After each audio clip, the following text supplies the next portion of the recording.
Be the Good is all about people doing good in the world while following their passions. Good for their own souls and for others. I'm Kate Chericello, and welcome to today's episode. If you are enjoying these stories, please subscribe and leave a review on Apple Podcasts. It would mean so much. You can also join our Facebook community under the group title, Be the Good with Kate Chericello. Let's spread a little more goodness in the world. Today's episode takes us back to kindergarten. What do you remember about kindergarten? For me, I remember bright colors, lots of crafts and activities, a Thanksgiving Day feast, real live birds as classroom pets, parents and grandparents stopping in for visits, a Halloween parade, and overall, lots of happiness. So I ask you to indulge me this week as we take a bit of a stroll down memory lane, revisiting these moments of kindergarten, while also highlighting why they made such a difference.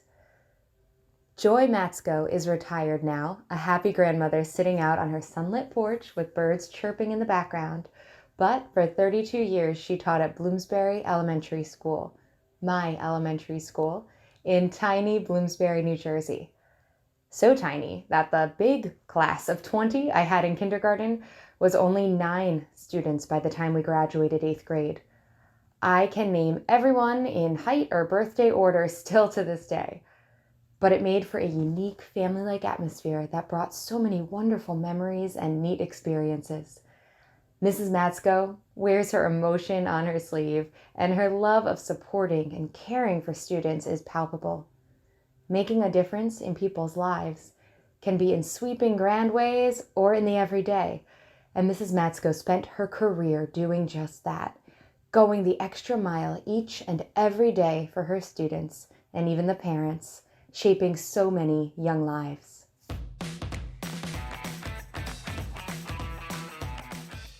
So we had Welcome to Kindergarten.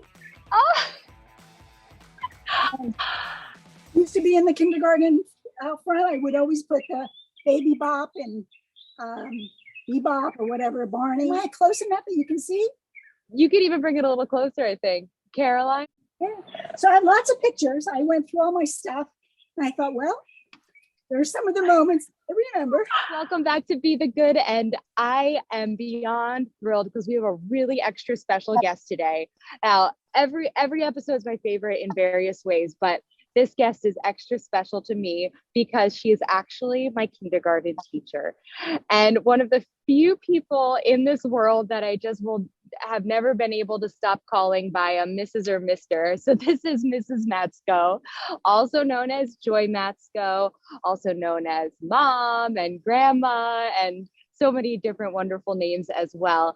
I am so happy she agreed to come on and share a little bit about her journey with you today. So Mrs. Maczko, thank you so much for being here. You're welcome. It's my pleasure. So first question, you answer however you'd like, is who are you and what do you do in your own words? Okay. I'm a happy grandmother. I'm a happy grandmother and happy to be with my husband of 48 years. So, and we just recently moved to Florida to be near 3 of our grandchildren. We still have one in New Jersey, but that's a very important part of my life. Yes. And I told you guys it's a special one. And tell us about your journey and your path through your years as a kindergarten teacher, how you got there, your experience from all those years and into retirement. Okay. Oh, well, that's a long one. I graduated from Moravian College in Bethlehem, PA, and interviewed for the first grade position at Bloomsbury Elementary. And I was a nervous wreck, just like I am today, all these years. And I got the job. I was so excited. And I became the first grade teacher. And that was in 1973. And I think I have a picture. Yes. Let's see if I do. Yeah. This was my first year, and that's what I look like. I only had what, 2, 4, 8, 9, 10 kids in my class. Very And- typical Bloomsbury Elementary School size. And so that started it. I was in first grade and I had a dear friend next door. She was probably about 20 years older. She became my mentor, Mrs. Dwyer, Ginny Dwyer. And unfortunately, she just passed away about a month ago, but we've been good friends ever since then. So anyway, I stayed in first grade for, I would say 8 years maybe or so, and then got pregnant and took a maternity leave. And anyway, when I came back, I got a 6th, 7th, and 8th grade, which was not my forte. Definitely not my forte. I felt like I was always disciplining, and I just couldn't be me. It was just not who I was cut out to be as a teacher. So about 2 years later, the kindergarten position came up. And I literally had to interview for this position. I had already been in the school probably 12, 13 years. And so I interviewed for kindergarten and I got it. So I was able to go back to my roots and I went to kindergarten and I finished out my career in kindergarten. And so I was there probably, almost 20 years, maybe close to 20 years. I was in Bloomsbury School 32 years. So I just loved it. That was where I was supposed to be. So that's what I can remember. So I was there and got very involved with the parents. They became good friends. We had an open door policy. So I had my own door. They could come in, sign up, or just knock on the door, come in and help out. And that's how I got to know your mom. And he came in quite often. And, I made a lot of really, really lifelong friends from just parents that came in to help with the kids. And I always told the parents, I have good days and bad days, just like you. So be prepared. We might have a good day, we might have a bad day, but you're welcome anytime. But I always put that out front. So, did I miss anything? I love it. You said good days and bad days. And I'm thinking to myself, I don't remember a single bad day in kindergarten. I mean, it was just from our standpoint at the ripe old age of 5 years old, it was the most fun place to be. The whole entire room was just what I envision a kindergarten should be. It was all brightly painted. There were different characters painted onto the walls, I believe. We had the letters of the alphabet in giant pictures all the way across the room. We had craft areas and stuffed animals that we were able to take home at different times. We had a pet bird. Actually, we had a pair of birds, finches. You remember that? Oh, absolutely. You had Brown Bear. You would take Brown Bear home with a little journal. And mom and dad would read the book that you picked, bring home, and then you'd write something in the journal, bring it back and share it. And the pets, you took care of the pets. Yep, they fun. I always tried to make it fun. Mrs. Maczko was the queen of Halloween dress up for sure. Sure. And you even came to visit me. We were saying right before we came on here too, in the hospital, when I was in the hospital in first grade, during Halloween, you were Ronald McDonald and you came into the hospital in full costume. I did. I had to cheer you up because we felt so bad that you were at the hospital. Here's the parade. Pictures of one of the. Oh, yes. From the newspaper. It was a big deal. So anybody listening on podcast will have to check out the YouTube version. Oh, yep. All those curls.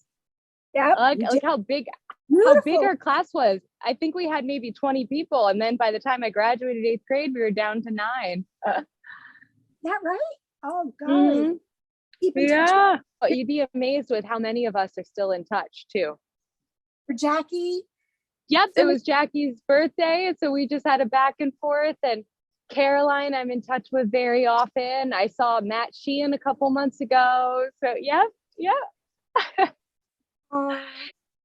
One of the other fun things we always did the Thanksgiving feast. Yes. Remember? We would bake and cut the cranberries up and get cranberry bread ready. And we made turkey vegetable soup, and all the kids would do the vegetables, and it was great. And then we would bring them down, and the mom and dad and everybody would come in for the feast. And I think that says so much too, right? Because those memories are still so vivid for me. And I was 5 years old. And I think a lot of times we tend to discount, right, those quote unquote small moments or experiences, but they make an impact and they stick with us, especially when we're little. And I mean, I can tell you more about kindergarten than I can about last week, I feel like. How about the memory book? Do you remember that? Oh, absolutely. The memory books with the giant construction paper, and then you'd laminate them. I think my husband talk about post teaching. Doug was most happy that I didn't do the memory books anymore. Around our house, I would have the 20 piles, pictures and schoolwork and everything from the year till I could compile everything for the last day of school. But to me, that was like really important. So. And it's still at my house, and I'm sure it's still at many other people's houses too, because you went the extra mile. I love that. I just really love that. We're gonna get back to more kindergarten stories. But first, can you just tell me a little bit about how your world has been throughout the pandemic? Because you were in New Jersey and now you're in Florida, and I know that Meredith, your daughter, moved and all of that. All right, so crazy time for all of us, but my daughter Meredith made it more crazy because she decided that she was going to put her house on the market. We lived in Belmar, and she was only a couple blocks from the beach. We thought this was it. We were at the apartment, they were at the house. I could ride my bike there. Perfect. Well, nope, she thought it would be a really great idea to sell because houses were going at a really good price. So she decided to put the house on the market, and it sold right away. So there they are, ready to go. They aren't even sure where they're going. They knew that Doug had friends. My husband had friends in St. Augustine, but it was just it was Doug's old boss that lived in St. Augustine, but we didn't know anyone. So they packed up, and Doug and I drove the truck. They drove their SUV with the kids and the dogs, and we went to St. Augustine. They rented a house. They got a rental, through the internet. And anyway, we got here, and they're still in the house because they haven't decided what they want to do, if they're going to build or what they're going to do. So during the pandemic, we moved my daughter to Florida. Then we stayed for 5 months with the kids and came back, loaded up our apartment, and ended up coming here. So we stayed with them until we found a place, and we were going to go in an apartment, but down here, the condos and the apartments are just almost as house, if not more, by the time you add the fees. The fees are very on the beach or near the beach. So we ended up buying a patio home. It's not huge, it's 1 floor in a golf community. It's called Marsh Creek Golf Club. And Doug and my son Brandon are golfers, and my grandson, who's 15, is also a golfer. So I think it'll work out for them eventually. Hopefully they'll take it over in 10 or 15 years. So that was my idea. That's my stuff. Wow. Crazy. Just when you think you've retired and things are going to settle down, then whoop, there you go again. I just have to tell you one funny thing, though. It'll make you laugh. The night that Doug and I packed up the pods, we had 2 pods. We couldn't get the door closed. So Doug went inside the pod to close the door because it was stuck on something. He got stuck inside the pod at 1:30 in the morning, and we were leaving the next in the morning. And I'm outside the pod and he's inside the pod. True love, right? So what am I going to do at 1:30 in the morning? But we worked on it. He worked on it inside, and I worked on the outside, and we finally got the thing to move, and we got him out. That was part of the band. That sounds like a storyline from a sitcom. I know. glad you're settled now in Florida, and you have a most gorgeous view here that I'm seeing through the camera lens too. Part of Florida with you. I thought, well, if I'm going to do this, I might as well share Florida with you. I wanted to share this too. Did you see this? Oh, you have to turn the camera. Yep. All I really need to know, I learned in kindergarten. Yes. Remember, that was a present from your class when you. Yes. Yep. And you still have it. I used to have it in my bedroom wall, and I saw it. Such good. Such good memories. I'm going to for sure be sharing this also with the class for sure. Do you have any stories of, I mean, there's so many, but I like to call them good news moments, stories that you remember of maybe a student who really benefited from something that you worked on with them, or just any happy story. I mean, again, we could do this for all day because I feel like it's just so filled with happy memories, but that you'd like to share, please go ahead. Well, I really, I can't think of one particular person in the class because you had so many dynamic kids in the class. But when you come into kindergarten, most kids are pretty shy. You weren't very shy. You were very outgoing, and I loved it. But so you really loved getting into, even in kindergarten, the poems. We used to do a lot of poetry. And the reason I did that is because I was never comfortable in front of people, especially at graduation. You know how I was at graduation. I probably cried through half of it because I was not real comfortable talking. But anyway, so one of my things that I really wanted to do at kindergarten was I wanted to make all these little 5-year-olds feel comfortable in front of each other and then in front of their parents. So we started poetry like right away. We would do little poems, little songs. And we had, do you remember the hoop-de-doo? And that came right around Halloween. And we'd invite the parents in, and the kids, all of you would get up front, and you would do the poetry and the songs and all the actions to go with it. And I just remember that being such an accomplishment, because kids that you never thought would do it actually got up there and would do the poetry and come out of their little shells, you know? They could be really, really shy, but that somehow, the singing and dancing always, and the poetry always just was a marvelous way to like bring you all together, but also to bring each one of you out, you know, and made you shine, you know? It could be like Matthew, but it could be you. There were so many kids that just shined, and I love that about it. And that's so needed, because I mean, so many people, one of the number one fears in the entire country is public speaking. So to start early makes such a difference. I always wanted to make sure that was part of my goal in kindergarten. Oh, that's such a great goal. And I feel like that's just one of so many things too. And then of course, 100 days blast off once we check off all of our accomplishments of the time, right? At 100 days, blast off. Right. Get ready for first grade. In fact, your mom wrote me a letter when I retired. And in the letter, she actually named all those things. Oh. So I'm just going to read them to you, because this is your mom. She was just such a wonderful help to me, and a great mom. He said, how you loved your kindergarten cuties. I used to call you kindergarten cuties. She said I had a balance of love and discipline, because I did. I tried to make sure I gave you hugs, and but I also was very, strict about certain things. And I think that was a nice balance.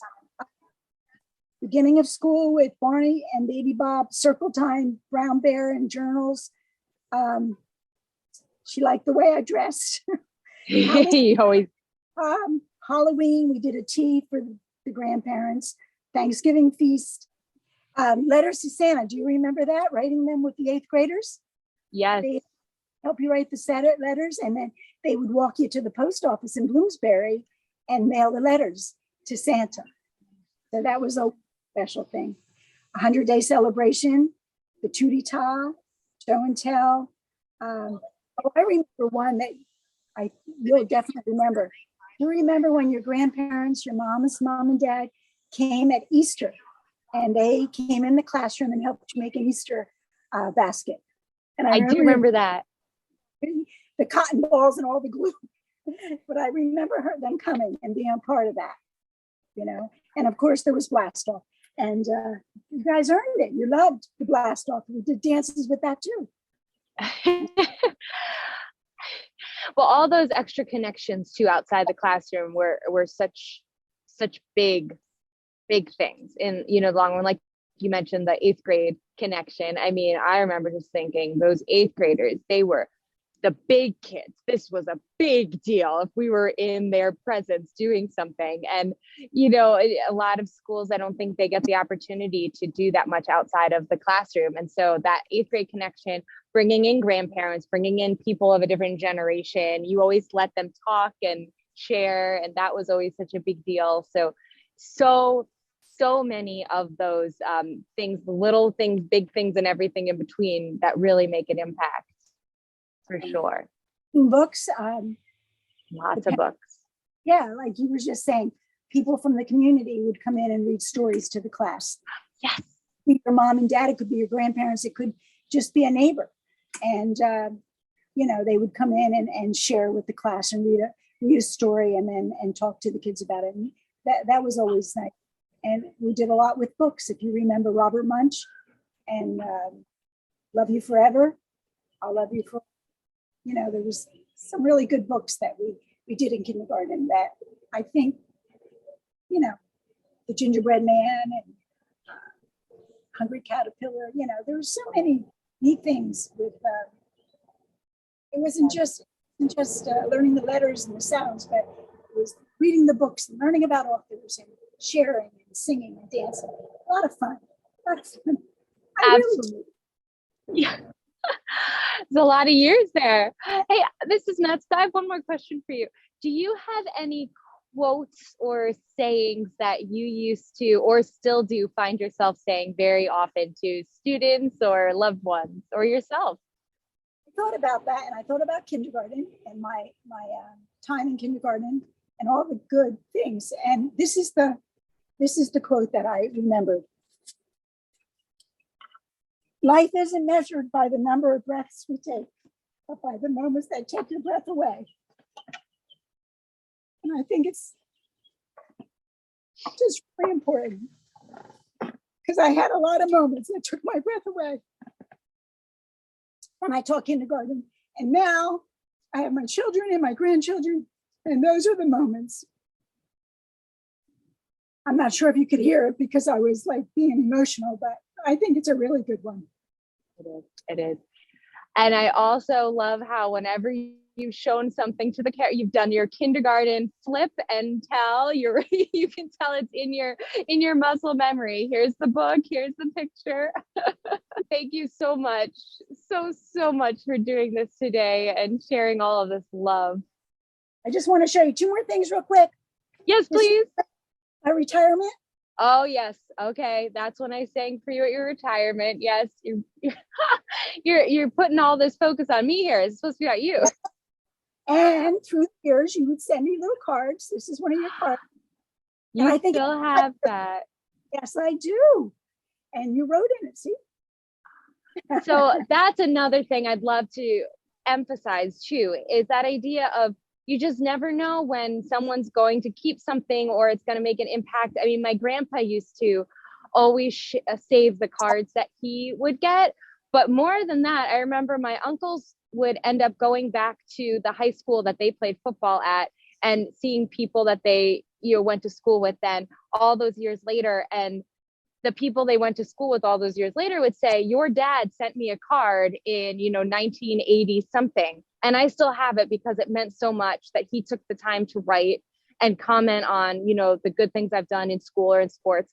So I always loved that. And I think of you with that sort of a thing too, all of those pieces that really make an impact. So thank you. You're welcome. I did. I kept a lot of stuff. And sometimes over the years, I'll send it to people. Like I'll send it to you. So maybe you'll get some of these things in the mail. Thanks so much for listening to Be the Good with Kate Chericello. Whether you're listening on YouTube or via podcast, it would mean the world if you liked, subscribed, and or left a review. You heard about the good? Now go out and be the good in your life this week. If you have stories of good news that need to be shared, please send me a message. Thanks again, and have a great week.